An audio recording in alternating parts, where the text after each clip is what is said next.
कैसे हैं आप लोग? मुझे लगता है कि अभी सभी लोगों के मन में एक ही दुविधा चल रही है कि निबंध क्या होगा, कैसा होगा। क्योंकि बीपीएससी में नई चीज हैं और नई चीजों को स्वीकार करने में, समझने में, जानने में थोड़ा सा वक्त लगता है। लेकिन मैं आप लोगों को वक्त न लूं और आपका वक्त न जाए, इसीलिए रणनीति से अवगत करा रहा हूं कि निबंध रहेगा कैसा। वैसे आप लोगों के लिए नया होगा, यूपीएससी में ये पूछे जाते हैं, तो अब जरूरी है कि बीपीएससी में कैसा रहेगा, उसी तरह के रहेंगे या कुछ बदला हुआ रहेगा या कैसा रहेगा, हम तैयारी कैसे करें, इन सभी चीजों पर मैं आज की परिचर्चा को केंद्रित किया हूं। और इसमें सबसे पहले हम लोग जानेंगे कि निबंध क्या है, निबंध क्यों लाया गया, कितने तरह के निबंध पूछे जाएंगे और कितने निबंध होंगे। जैसे बहुत सारे प्रश्न जो मेरे पास आए उसमें ये पूछे गए कि क्या 300 के 300 नंबर के मेंस निबंध पूछे जाएंगे। तो ये सारे प्रश्नों का जो जवाब है वो आज मैं आप लोगों के लिए लेकर आया हूं और मैं चाहता हूं कि आप लोगों को उससे अवगत कराऊं, जिससे कि आप एकदम बेफिक्र होकर के, निश्चिंत होकर के अपने तैयारी को अंजाम दें, सफलता को सुनिश्चित करें। चलते हैं, परिचर्चा को आगे बढ़ाएं। तो सबसे पहले हमें ये यहाँ देखना है कि निबंध क्या है। लेकिन मैं आप लोगों को ये बताना चाहता हूं कि पहले निबंध क्या नहीं समझिए, पहले ये समझिए कि निबंध क्यों। क्योंकि आप प्रशासनिक अधिकारी बनेंगे और प्रशासनिक अधिकारी बनने के कारण बिहार के अंतर्गत ही नहीं बल्कि पूरे देश के अंतर्गत, चूंकि हमारे यहाँ संघीय कार्यपालिका प्रणाली है, तो उसमें प्रत्येक कार्यपालिका पदाधिकारी एक दूसरे से जुड़े होते हैं। तो कहीं न कहीं इस एकीकृत कार्य विन्यासों को बेहतर तरीके से संचालित करने के लिए आपको निर्णय लेना होता है। और प्रशासकीय निर्णय लेना एक होलिस्टिक दृष्टिकोण है, एक संपूर्णता है। किसी भी विषय को सभी अवयवों से जानने की जो कला है वो आपको प्रशासनिक कार्य व्यवहार में आती है। और उसी के अंतर्गत जो निबंध है वो हमारे संपूर्ण होलिस्टिक तैयारियों का समाधान है। बहुत सारे लोग कहते हैं कि निबंध कुछ भी नहीं है, तो आपको ये सोचना होगा कि कुछ भी नहीं है तो सब कुछ है। जैसे पानी में कोई रंग नहीं है लेकिन सातों रंग है, जैसे उजले प्रकाश में कोई रंग नहीं है लेकिन सातों रंग के समुच्चय से उजले प्रकाश बनते हैं, ठीक उसी तरह से निबंध भी हमारे समस्त ज्ञानों का जो समुच्चय है उसका एक मौलिक प्रकटीकरण है निबंध। इसलिए निबंध कुछ भी नहीं है लेकिन सब कुछ है। इसीलिए आपको निर्णय लेने में, आपके कार्य व्यवहार में, आपकी प्रशासनिक जीवंतता में निबंध की अहम भूमिका होगी। इसलिए सबसे पहले हम लोग इसमें देखेंगे कि निबंध क्यों। दूसरा, हम लोग निबंध का प्रकार देखेंगे। बीपीएससी में निबंध का स्वरूप क्या होगा,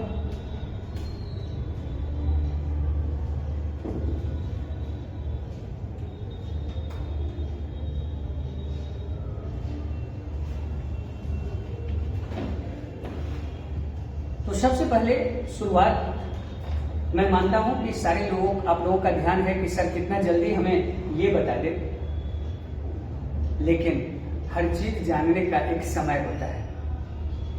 क्योंकि अगर हम तार्किक ढंग से, पूरी प्रवाह से अगर चीजों को जानते हैं, उसके बारे में सांगोपांग जान पाते हैं। और मेरा आज की परिचर्चा इसी पर निर्भर है कि जिसके बाद आपके मन में निबंध से संबंधित जितनी भी भ्रम हो वो दूर हो जाए और आप आश्वस्त होकर के इसकी तैयारी में लग जाएं और उसको करें। इसलिए इसका उद्देश्य ये है।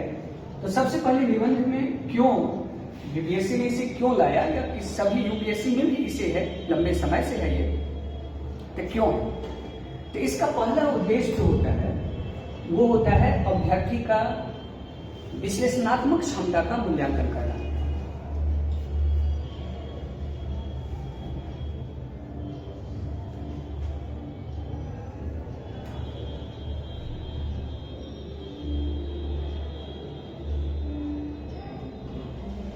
दूसरा, तार्किक मनोविज्ञान का अवलोकन करना।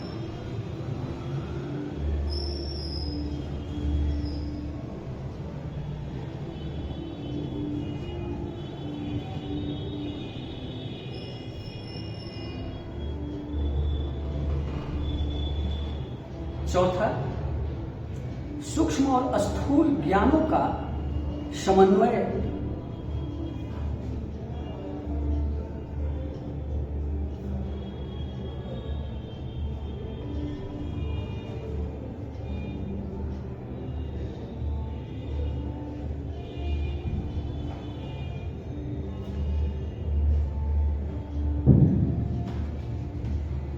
और चौथा, आपके संपूर्ण ज्ञान का एक संपूर्णता लेना, होलिस्टिक लेना, संपूर्णता का परीक्षण।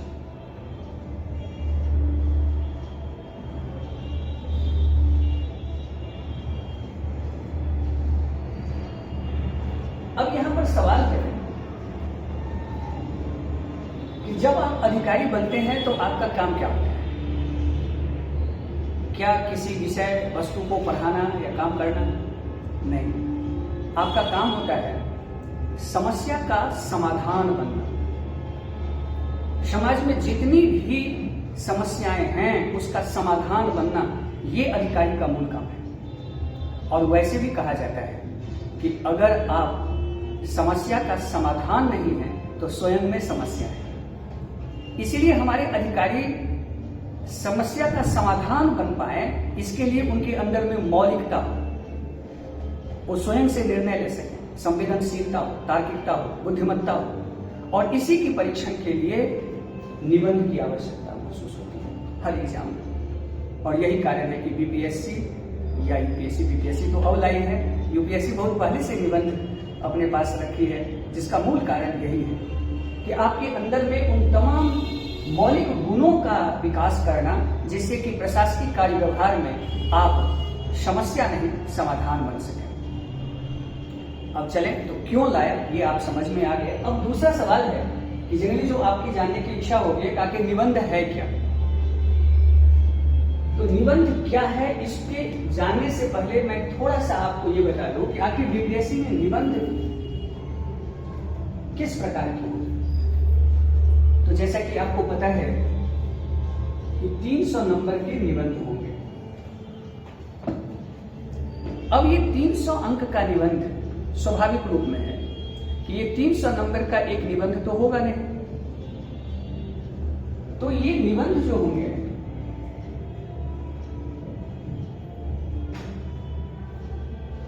ये 3 निबंध हो सकते हैं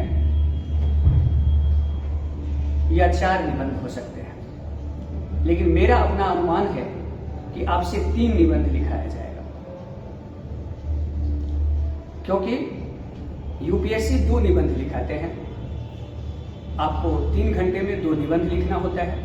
और बीपीएससी में हो सकता है कि आप 3 घंटे में 3 निबंध लिखें, 3 अलग अलग विषयों से लिखें। अब वो विषय क्या होगा उस पर चर्चा हम लोग आगे करेंगे।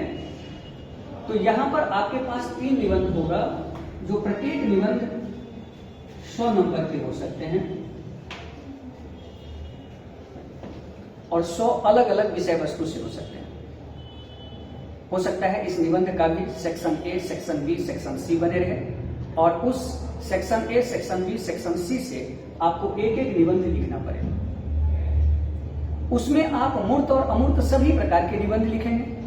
अब आपके मन में होगा कि ये मूर्त अमूर्त क्या है, तो हम लोग चर्चा करेंगे, अभी आगे बढ़ते हैं। तो मूर्त और अमूर्त सभी प्रकार के निबंध होंगे। तो इस तरह से आपको बीपीएससी 3 तरह के निबंध पूछ करके आपके संपूर्ण तैयारी का, संपूर्ण अध्ययन का, संपूर्ण स्वाध्याय का, संपूर्ण दृष्टिकोण का परीक्षण करेगा। मुझे लगता है आप लोग समझ गए होंगे कि ये मतलब कितने तरह का, जिन जिन लोगों के मन में सवाल था कि क्या एक ही सवाल रहेंगे, तो नहीं, एक सवाल नहीं रहेगा। एक निबंध 100 नंबर के हो सकते हैं या 2 निबंध रहेंगे तो 150 नंबर के रहेंगे। लेकिन मुझे लगता है कि इसमें section A, section B, section C करके आपके पास 3 निबंध होगा और इस 3 निबंध के भारांश आपके लिए निर्णायक होगा। अब सवाल होगा कि इस निबंध में हम कैसे अच्छे नंबर लाएं, जिस पर हम लोग परिचर्चा को आगे बढ़ाते हुए आगे बढ़ेंगे। तो इस तरह से हमारा निबंध क्लियर हुआ कि निबंध ये रहेंगे। अब आगे बढ़ते हैं और जानते हैं कि निबंध का प्रकार क्या है। लेकिन निबंध के प्रकार को जानने से पहले ये जानना होगा अब कि निबंध क्या है। तो आपको इन सब से एक बात स्पष्ट हो गया होगा, इन क्यों से, कि अपने विचारों को सुव्यवस्थित, सुनियोजित और तार्किक और क्रमिक रूप में प्रस्तुत करने की जो व्यवस्था है उसी का नाम निबंध है। निबंध आपके जो विचार हैं, आपके जो सोच हैं, आपके जो दृष्टिकोण है, उसको कैसे, तो व्यवस्थित सबसे पहले, दूसरा सुनियोजित, तीसरा क्रमिक प्रस्तुत करने की जो कला है ये निबंध है। अब इसी क्या में निबंध की सभी विशेषता निहित है। इसलिए चलें और पहले ये देखें कि इन सारे सुनियोजित, क्रमिक, व्यवस्थित रूप के लिए सबसे बड़ी बातें क्या होती है, आखिर ये चीज आएगा कैसे। तो इसका एक ही चीज है कि आपको थोड़ा सा अपने पढ़ने के स्टाइल को बदलना होगा और थोड़ा सा अच्छी अच्छी किताबें, अच्छी अच्छी लेख, अपने आसपास घटने वाली घटनाक्रमों पर एक दृष्टिकोण आपको बनाना है, अतिरिक्त कुछ भी नहीं करना है। और बाकी जहां कुछ दिक्कत होगा तो हम लोग तो क्लास में रहते ही हैं, रहेंगे, तो आपको सारी समस्या का समाधान होगा। केवल इतना करना है। एक चीज मूल मंत्र निबंध के लिए बनाइएगा कि कुछ लिख कर सोना, कुछ लिख कर पढ़ना। पहला, कुछ लिख कर सोना, कुछ लिख कर पढ़ना, और जगह जहां से उससे आगे बढ़ना, यही मूल मंत्र बनाइएगा। अगर ये 2 चीज आपने इसको आत्मसात किया तो निबंध अपने आप तैयार हो जाएगी। अब यहां से आगे बढ़ते हैं और देखते हैं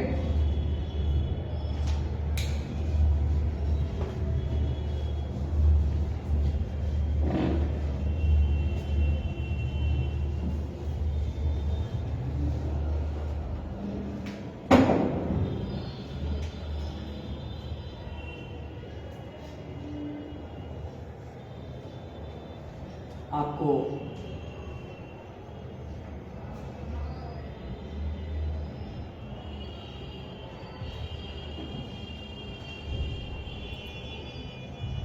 सबसे पहला जो आपको ध्यान में रखना है वो क्या रखना है निबंध के लिए।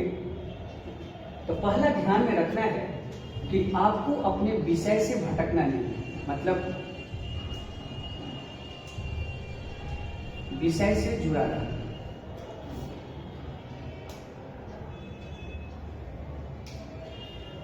लिखने के क्रम में आपको विषय से हमेशा क्या रहना है, जुड़ा रहना है। दूसरा, सरल प्रस्तुतिकरण।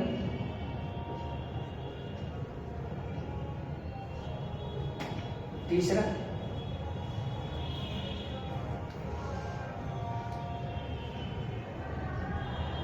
समग्रता।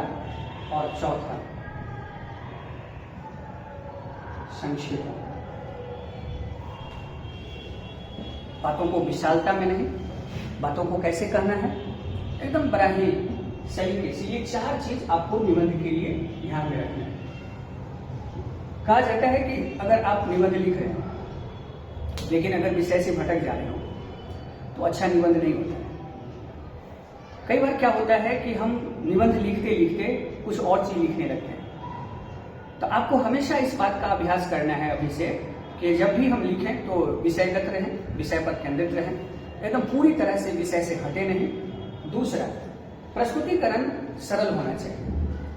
अगर प्रस्तुतिकरण सरल रहता है तो वो सहजता के साथ आत्मसात होता है, और जैसे ही वो आत्मसात होगा तो वो मौलिक हो जाएगा, सर्वग्राही होगा, समग्रता में होगा, और उसी के अनुरूप जो है सो आप इस पर कार्य करेंगे।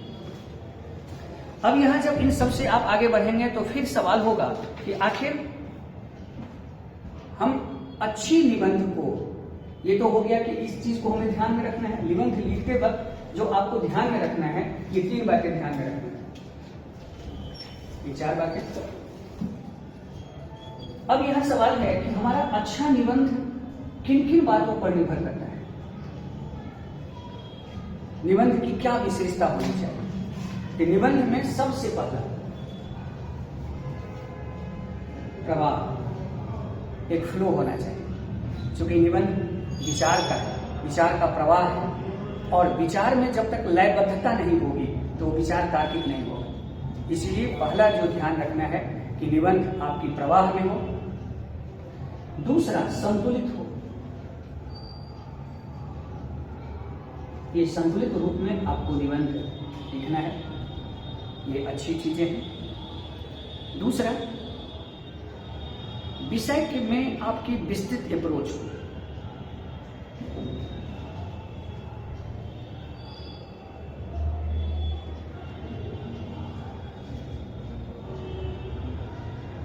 विस्तृत व्याख्या के लिए आप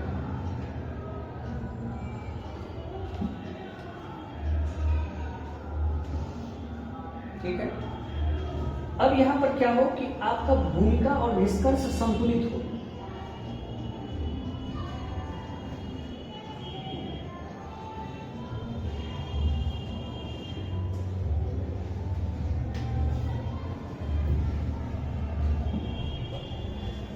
आपकी भूमिका और निष्कर्ष क्या हो,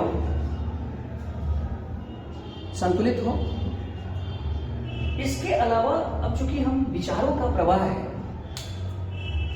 तो उस विचारों को व्यवहारिक बनाने के लिए, जोड़ने के लिए जो हमारे उक्तियां हैं, सुक्तियां हैं, दोहे हैं, उनका भी प्रयोग करें, क्योंकि उससे निबंध व्यवस्थित होता है और अंकदायी होता है। तो इसीलिए आप उसमें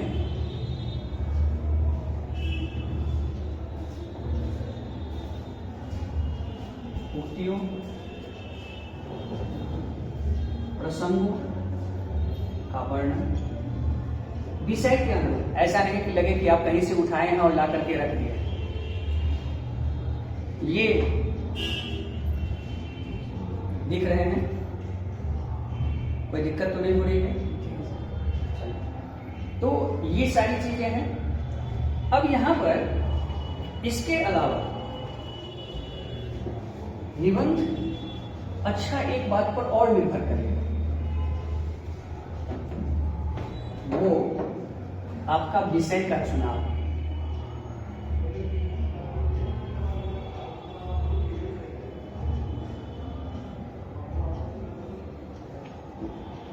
आधा जंग आप तभी जीत लेते हैं जब आप अपने मनोनुकूल विषय को चुन लेते हैं। ये सबसे अहम चीज होता है। अगर हम विषय को चुनने में कई बार अपने विचार और बौद्धिकता और तार्किकता के जगह पर अगर भावनात्मक प्रयोग कर लेते हैं, तो कई बार हम अपना अच्छा नहीं दे पाते हैं। कहा जाता है आधी सफलता उस समय हो जाती है जब आप अच्छे विषय को चुन लेते हैं, अच्छे टॉपिक को चुन लेते हैं, जिस पर कि आप सब कुछ दे सकें, अपने अच्छे से उस पर कार्य कर सकें। तो इसीलिए निबंध के लिए इन सारी चीजों पर करना है। अब आइए एक एक चीज आपको समझाएं, फिर आपको इसमें समझ में आएगी। अब सबसे पहला है प्रवाह। तो प्रवाह का मतलब हो गया कि आप जो लिख रहे हैं उसका प्रत्येक सीक्वेंस में एक जुड़ाव, और प्रत्येक पैरा एक दूसरे से जुड़ा हुआ है। जैसे कि इसमें 2-3 चीज सबसे पहला ध्यान रखना है कि प्रवाह के साथ साथ आपका पैरा छोटा हो।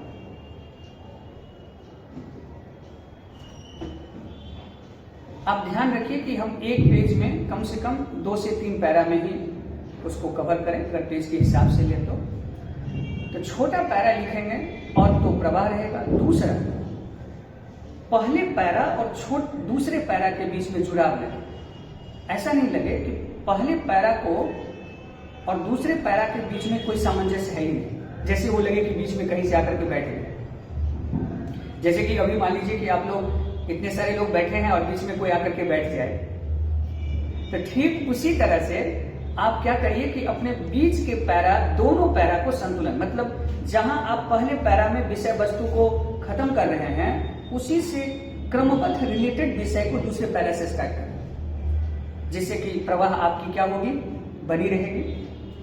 अब यहां पर संतुलित का मतलब हो गया कि आप अधिकारी बन रहे हैं, सबसे पहले ये ध्यान रखना है। इसीलिए किसी भी विषय के प्रति आपके अंदर में पूर्वाग्रह नहीं, आपके मन में मध्यम मार्गी विचार हो और एकांतवाद के विचार समाहित हो।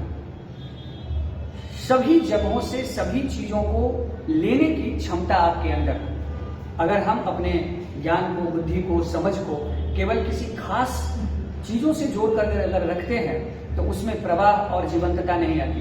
जीवंतता के लिए आवश्यक है कि हम अपने लेने की क्षमता को, विचारों को प्रवाहमान बनाने के लिए अपने मस्तिष्क के दरवाजे को खोल कर रखें और हर जगह से विचारों को आने दें। ये एकांतवाद का सिद्धांत है, जो आप लोग जानते हैं, जैन दर्शन की सबसे बड़ी सिद्धांतें हैं। नहीं तो क्या होता है कि अगर हम ये मान लेते हैं कि मैं ही अगर सत्य हूं, तो उस स्थिति में हमारे विचार पूर्वाग्रहों से व्यवस्थित हो जाती है और वो हमारे संतुलित लेखन को प्रभावित करता है। क्योंकि आप अधिकारी होते हैं और अधिकारी की एक विशेष गुण होता है भारत के प्रशासनिक व्यवस्था में कि उनका तटस्थ होना। वो जाति, लिंग, धर्म, स्थान, राजनीति से परे तटस्थ होते हैं और वही तटस्थता हमारे प्रशासनिक व्यवस्था की सबसे बड़ी पहचान है। और वही तटस्थता की पहचान के लिए भिन्न भिन्न सामाजिक समस्याओं को आपके सामने में रख करके आपकी व्यू जानी चाहिए। और वो व्यू अगर असंतुलित होगी तो शायद आपके व्यक्तित्व का ये नकारात्मक मूल्यांकन होगा। इसीलिए आप यहाँ ध्यान रखेंगे कि हम संतुलित लिखें। अब दूसरा है यहाँ विस्तृत व्याख्या। विस्तृत व्याख्या का मतलब हो गया कि आप जो भी विषय चुन रहे हैं उसके सभी पक्षों का मूल्यांकन करना, सभी पक्षों को उसमें समाहित करना, कम से कम शब्दों में, क्योंकि यहाँ तो शब्द सीमा सीमित होगी, तो उस कम से कम शब्दों में आप अच्छे से अपने आप को तार्किक बनाने के लिए समग्रता के साथ इसको स्वीकार करना, समग्रता के साथ इसको लेना, ये आपकी एक अहम होगी। अब दूसरा सवाल होता है भूमिका और निष्कर्ष। ये बहुत अहम चीज है निबंध लेखन। निबंध लेखन ही नहीं कहिए बल्कि समस्त लेखन प्रक्रिया की ये एक बहुत बड़ी चुनौती होती है। अक्सर इस पर लोग प्रश्न करते हैं और अभ्यर्थी इस पर जो है सो थोड़ा सा असहज भी होते हैं कि भूमिका और निष्कर्ष को हम कैसे लिखें। तो एक बात ध्यान रखिएगा कि भूमिका लिखना कोई एक मानक उसका ये नहीं है कि हम एक ही तरह की भूमिका लिख सकते हैं या उसका कोई रटा रटाया फॉर्मूला है जो हम लिख सकते हैं। प्रत्येक व्यक्ति अपने अपने दृष्टिकोण से, समझ से भूमिका लिखता है और लिख सकता है। लेकिन सामान्य रूप में भूमिका का जो अप्रोच होता है वो आपको तथ्यात्मक भी हो सकता है, विषयगत भी हो सकता है, व्याख्यात्मक भी हो सकता है, दार्शनिक भी हो सकता है और समसामयिकी भी हो सकता है। तो भूमिका हमेशा इस बात पर निर्भर करता है कि प्रश्न कैसा है, प्रश्न पूछा कैसे गया है, उस पर भी निर्भर करता है। दूसरा, आपके समग्र अध्ययन पर भी निर्भर करता है। इसलिए भूमिका को लिखने के क्रम में हमेशा ध्यान रखिए कि भूमिका हम कहीं से भी लिखें, लेकिन जो प्रश्न है उनकी विषय वस्तुओं को समग्र रूप में भूमिका में समाहित करने का प्रयास करें। भूमिका कहीं से लिखें। भूमिका कई प्रकार के होते हैं जो मैंने आप लोगों को क्लास में बताया भी है। तो आपको ये ध्यान में रखना है कि सामान्य रूप में भूमिका का कोई मानक नहीं है, हम ऐसे ही भूमिका लिख सकते हैं। भूमिका हम ऐसे ही लिखें, ये कोई जरूरी नहीं है कि हम ऐसे ही भूमिका लिखें। लेकिन भूमिका सामान्य रूप में ऐतिहासिक, विषयगत, तथ्यात्मक, दार्शनिक इनसे जुड़ा हुआ रहेगा। लेकिन भूमिका में उस विषय के मूलभूत तत्वों का समाहत होना ये आवश्यक होता है। उसी तरह होता है निष्कर्ष, क्योंकि निष्कर्ष उत्तर को बैंड अप करना होता है। हम वहां अपनी प्रस्तुति को समाप्त कर रहे होते हैं, इसलिए ये आवश्यक होता है कि उसे हम सकारात्मक रूप में और संतुलित रूप में निष्कर्ष को रखें, जो अच्छे निबंध के लिए आवश्यक होता है। अब यहां पर है कि सूक्तियों और प्रसंगों का वर्णन। तो ये आप देखिए कि हमारे निबंध की विषय वस्तु से वो जुड़ा हुआ है या नहीं है। अगर हमारे निबंध की विषय वस्तु से अगर वो जुड़ा हुआ नहीं होगा तो प्रभावकारी नहीं होगा। तो हमेशा प्रयोग करना है, लेकिन प्रयोग करते वक्त ये ध्यान में रखना है कि वो हमारे निबंध से जुड़ा हुआ रहे, निबंध से जो है सो आगे बढ़ता रहे। और इस तरह से हम लोग, अब दूसरा है हमारा विषय का चुनाव। तो विषय के चुनाव के संदर्भ में ये आप ध्यान रखेंगे लिखते वक्त निबंध को कि हमारे मनोनुकूल विषय है या नहीं, वैसे विषय जिस पर हमने पढ़ा है, समग्रता से किया है। क्योंकि विषय जो है वो बहुत बड़ा है, क्योंकि आप अधिकारी बनेंगे तो आपके पास बहुत सारा विषय है। हम इस पर बांटेंगे कि निबंध कितने प्रकार के होते हैं, तो फिर मैं यहाँ पर इसकी व्याख्या आप लोगों के सामने अभी करूंगा। तो विषय को चुनते वक्त, चूंकि विषय हर व्यक्ति अपने अपने क्षमता के हिसाब से चुनेंगे, लेकिन आप जो भी चुने वो वैसा चुने जिस पर आपका थोड़ा सा अपना विशेष पकड़। अगर वो आप कर लेते हैं तो निबंध का आधा अंक आप उसी समय पकड़ लेते हैं, और बाकी आधे के लिए ये सारी प्रक्रियाएं होती हैं। अब चले कि निबंध कितने प्रकार के होते हैं उस पर भी चर्चा कर लें।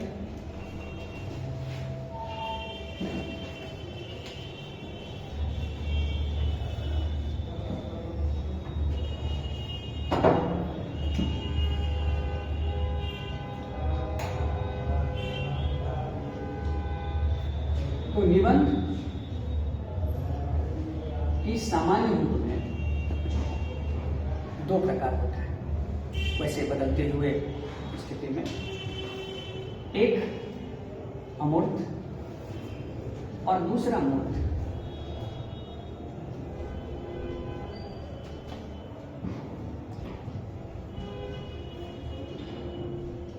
ठीक है। मूर्त का जो विषय वस्तु होता है, ये एक तरह से आप ऐसे भी कर सकते हैं कि ये आपके ज्ञान का सूक्ष्म परीक्षण है। इस तरह के निबंध से आपके जो ज्ञान है, सोचने की क्षमता है, उसका तात्विक विश्लेषण है, तात्विक परीक्षण है।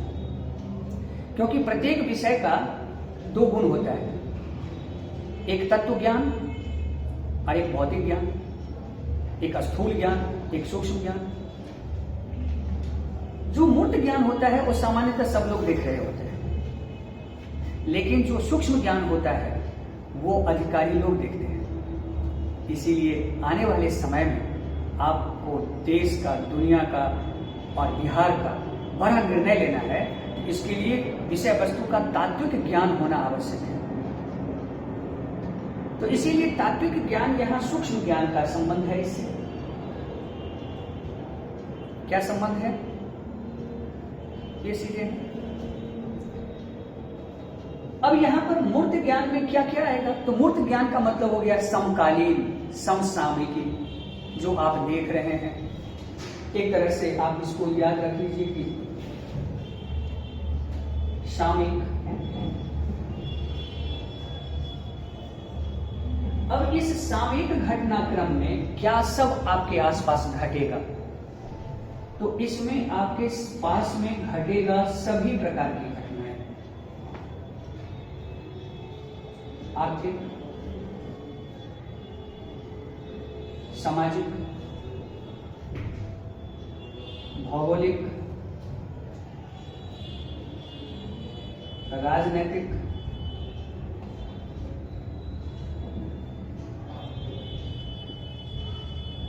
राष्ट्रीय, ऐतिहासिक, अंतरराष्ट्रीय, सभी घटनाएं जो आपके सामने घटता है, उससे रिलेटेड विषय वस्तु पर आपसे समग्र अप्रोच। निबंध का मतलब समझ जाइएगा, समग्र अप्रोच। अब जैसे कि मान लीजिए कि बिहार में बाढ़ और सूखा आते हैं, इसी के समाधान के संदर्भ में आपसे सुझाव ले ले। या मान लीजिए कि भौगोलिक परिवर्तन से ही सवाल आ जाए, महिला सशक्तिकरण से ही सवाल आ जाए, महिलाओं को आरक्षण से सवाल आ जाए, वृद्ध जनों की समस्या से सवाल आ जाए। ये सब निबंध। ठीक है, ठीक है। स्त्री जन्म नहीं लेती, बनाई जाती है। समझ, आर्थिक विषमता ही आ जाए,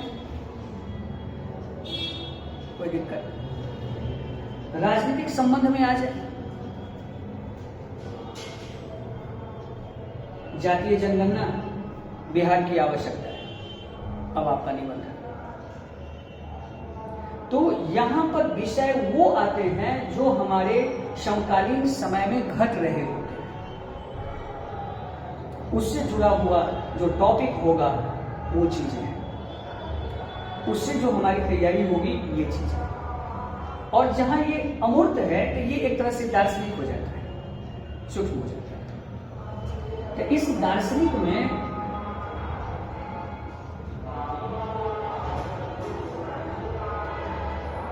बहुत सारे हो जाते हैं।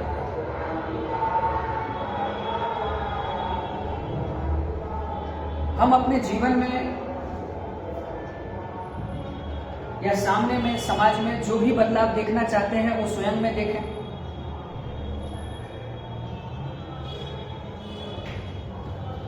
जो जगह आंखों से देखा जाए, स्वप्न वो जो हमें सोने ही न दे, हमेशा जगाए रखे। कर्म प्रधान विश्व कर राखा, ऐसे ऐसे जो निबंध हैं, जो आध्यात्मिक, सांस्कृतिक, भौतिक, इन चीजों से दार्शनिक अप्रोच में जो प्रश्न पूछा जाए वो चीज है। क्योंकि इससे हमारे समाज के प्रति संवेदनशीलता और जीवंतता का भाव आती है कि हम उससे कितने हैं। इसीलिए आप देखेंगे चूंकि यूपीएससी में भी इस तरह के प्रश्न पूछे जाते हैं। तो निबंध के ये दो रूप हैं, अमूर्त और मूर्त। ये आपके सामने में प्रतिदिन घटने वाली घटनाक्रम है, जहां से आपके प्रश्न बन सकते हैं। दूसरा, ये आपके सांस्कृतिक, आध्यात्मिक विरासतों को वर्तमान संदर्भों से जोड़कर आपके प्रश्न पूछे जा सकते हैं, जिस पर आपके मौलिक चिंतन का परीक्षण होगा, मौलिक चिंतन का परीक्षण होगा। कोई दिक्कत? जैसे कि मैं एक उदाहरण देना चाहता हूं कि समाजवाद, विधि का शासन, विधि का समान संरक्षण, विधि की समक्ष समानता, जो हमारे आर्टिकल 14 में है, ये आधुनिक संविधान का एक भाग है।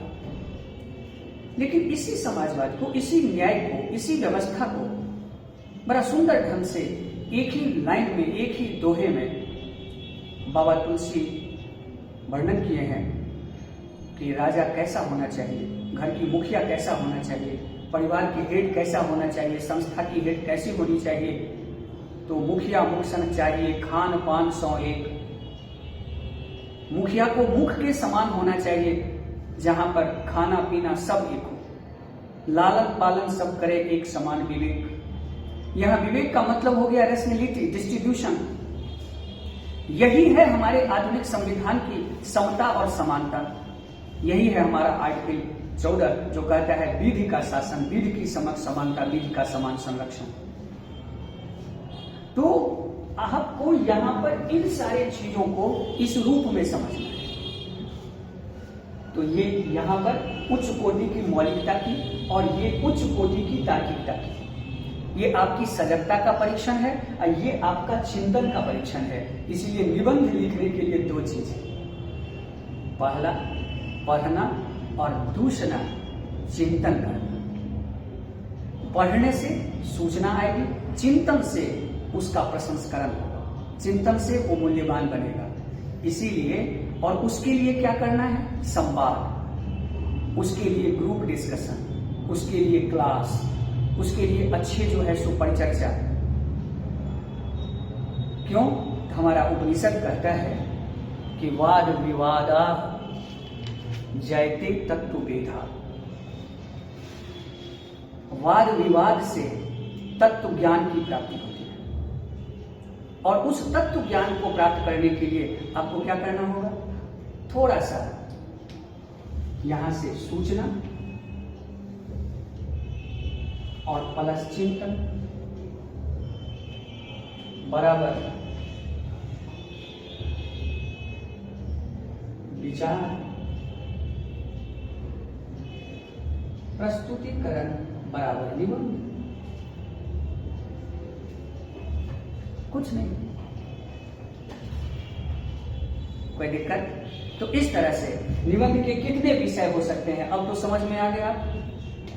इसीलिए समग्र चीजें हैं। निबंध संपूर्ण समग्रता का परीक्षण है, संपूर्ण समग्रता का एग्जाम है, और इसीलिए ये चीजें, ये ध्यान रखिए कि आपको दो चीज पर ध्यान रखना है।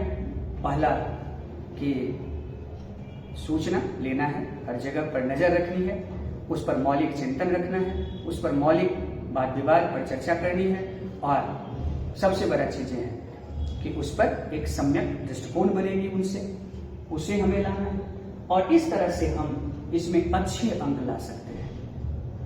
याद रखिए कि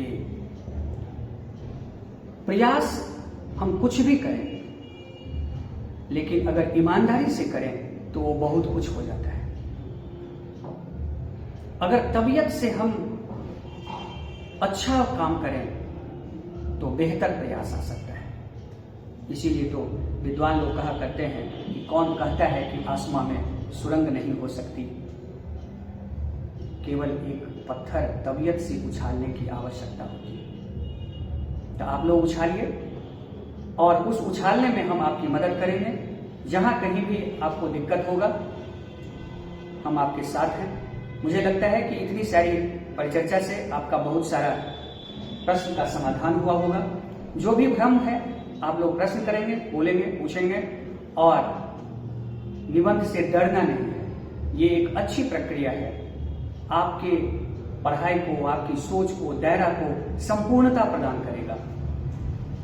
केवल थोड़ा सा आपका नजर और नजरिया दोनों ही बदलने की आवश्यकता है।